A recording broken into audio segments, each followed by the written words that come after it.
उच्च शिक्षण संस्थांमध्ये समानतेला प्रोत्साहन देण्याबाबत 23 जानेवारी रोजी लागू केलेल्या विद्यापीठ अनुदान आयोगाच्या अर्थात UGCच्या नियमांना सुप्रीम कोर्टानं स्थगिती दिली। अनेक याचिकाकर्त्यांनी नवे नियम मनमानी, भेदभाव करणारे आणि संविधान विरोधी असल्याचा दावा केला होता। 2012 मध्ये अस्तित्वात आलेले UGCचे नियम आता पुन्हा लागू करण्याचे आदेश कोर्टानं दिले असून या प्रकरणाची पुढची सुनावणी 19 मार्च रोजी होणार आहे। तसंच केंद्राने UGCलाही उत्तर देण्यासाठी नोटीस बजावली आहे। कोर्टाच्या या निर्णयानंतर वाराणसीमध्ये जल्लोष साजरा करत घोषणाबाजी करण्यात आली।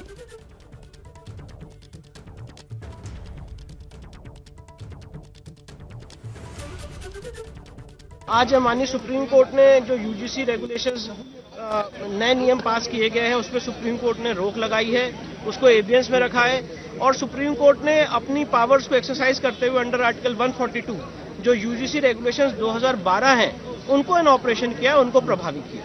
अगला कदम क्या रहेगा, क्योंकि इस पे सुप्रीम कोर्ट की तरफ से अब सुप्रीम कोर्ट ने इस मामले में केंद्र सरकार को और सारे पक्षकारों को नोटिस जारी किया है और इस मामले की अगली सुनवाई 19 मार्च को निर्धारित की गई। 19 मार्च को क्या कुछ होने की संभावनाएं हैं? अब ये तो कोई व्यक्ति प्रेडिक्ट नहीं कर सकता है। केंद्र सरकार से जवाब मांगा है, केंद्र सरकार अपना जवाब देगी, फिर मामला आगे बढ़ेगा। उसको अभी सुप्रीम कोर्ट ने स्टे दिया है, तो उस पर केंद्रीय शिक्षा मंत्रालय ने एक एफिडेविट देना है, तो उस एफिडेविट में वो अपनी बाजू रखेंगे कि क्या नियम है, क्या होने वाला है।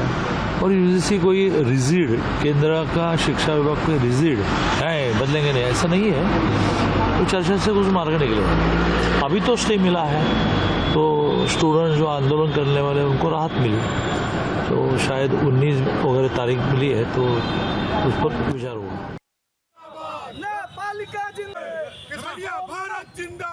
एज्युकेशनवर नाही बोलायचं, स्किल इंडियावर नाही बोलायचं, मेड इन इंडियावर नाही बोलायचं, आमच्या बेरोजगारीवर नाही बोलायचं, आमच्या रोजगाराच्या संधी नाकारल्या जातात, आम्हाला जसं शिक्षण दिलं जातं नाही बोलायचं, आम्ही जातीवर बोलायचं। खुल्या प्रवर्गाला हा कायदा म्हणजे देशात निघून जा असं सांगणारा कायदा असं हिंदू महासभा मानते। आम्ही असं होऊ देणार नाहीये।